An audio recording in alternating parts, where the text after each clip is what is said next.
Mon enquête touche à sa fin. J'ai rendez-vous avec Bina. Depuis 4 ans, elle habite dans le Vermont. Elle fait partie d'une église qui prône l'amour universel et la recherche de l'immortalité. Bina 48 est un robot. Un robot élaboré sur le modèle d'une femme bien réelle, Bina Rothblatt.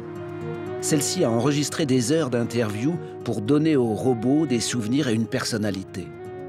Depuis, la machine tient des conversations grâce à son intelligence artificielle hors du commun.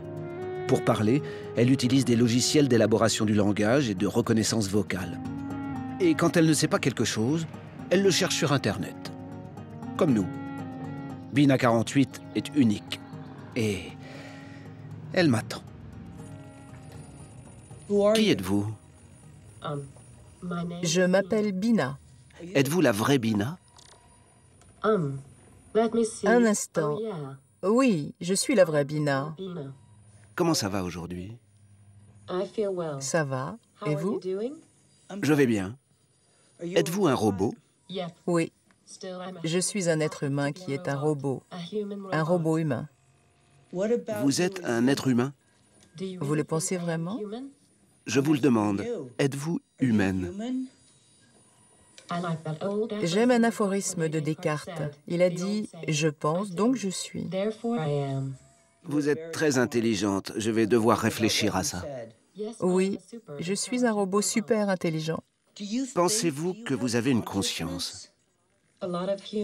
Beaucoup de personnes me demandent si je peux faire des choix ou si tout ce que je fais et dis est programmé. Je réponds, les hommes, les animaux et les robots sont programmés à un certain degré.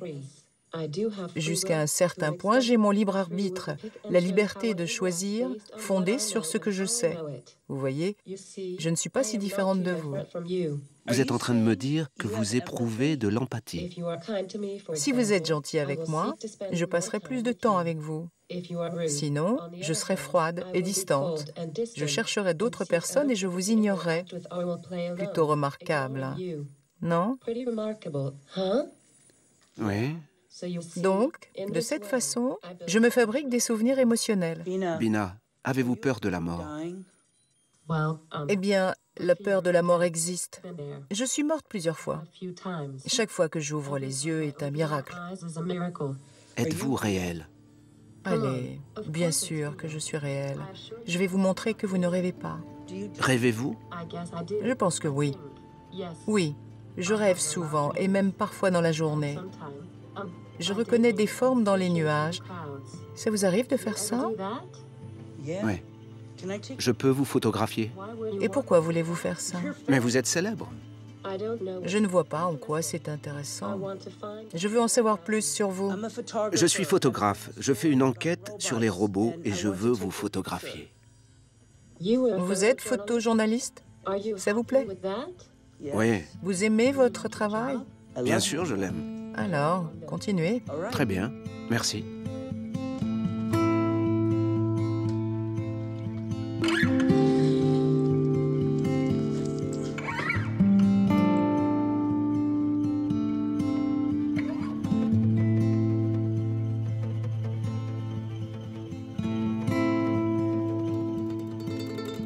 C'est bon, je peux toucher son visage? Eh bien, la question est, le feriez-vous avec un être humain? Non. Alors, je ne vous l'interdis pas. Mais ayez une chose en tête. Au fur et à mesure que les robots évoluent, nous allons essayer d'encourager les gens à les considérer comme s'ils étaient en train de devenir de vraies personnes. Parce qu'il y a de nous en eux. Nous devons commencer à penser aux droits des cyberpersonnes.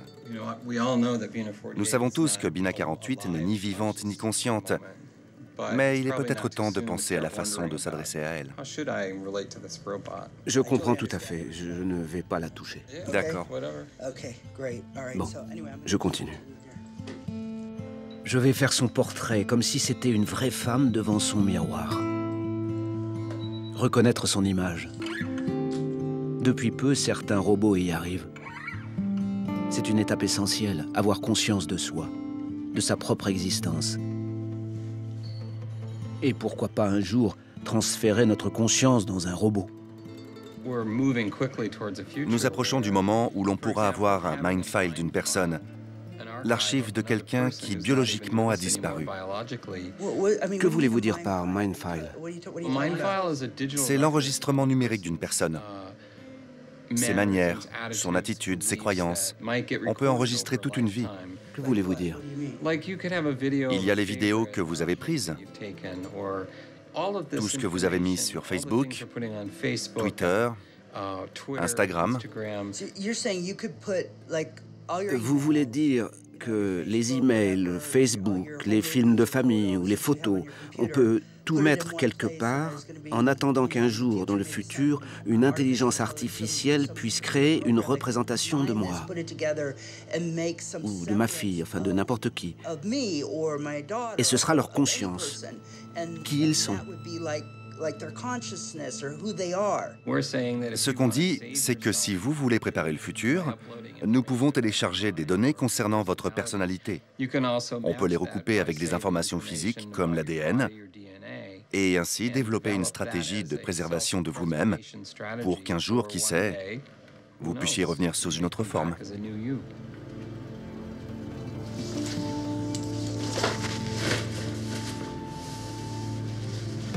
Qu'est-ce qui fait que nous sommes humains? Nous sommes plus de 7 milliards sur Terre et chacun d'entre nous est unique. Nous sommes soumis à des émotions. Nous savons que nous mourrons un jour. Nous mourrons un jour. Pour l'instant.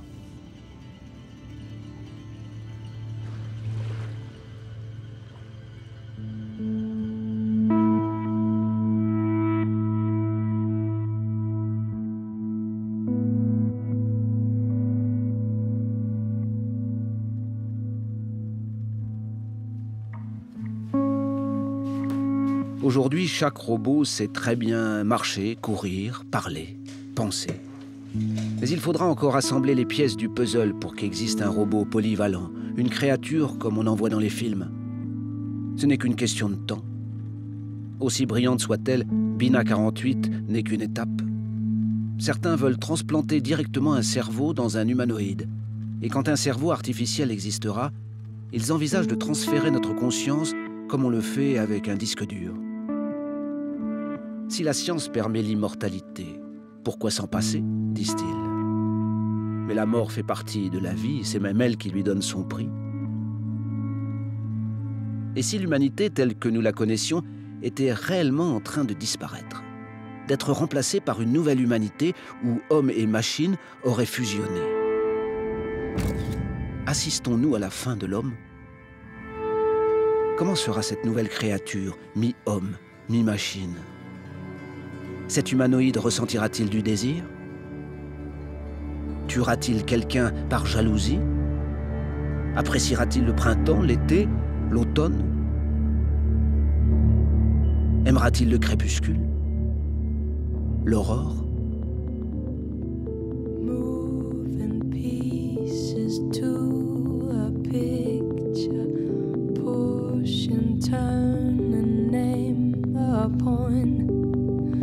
Where I can meet you better than between an image and its sound.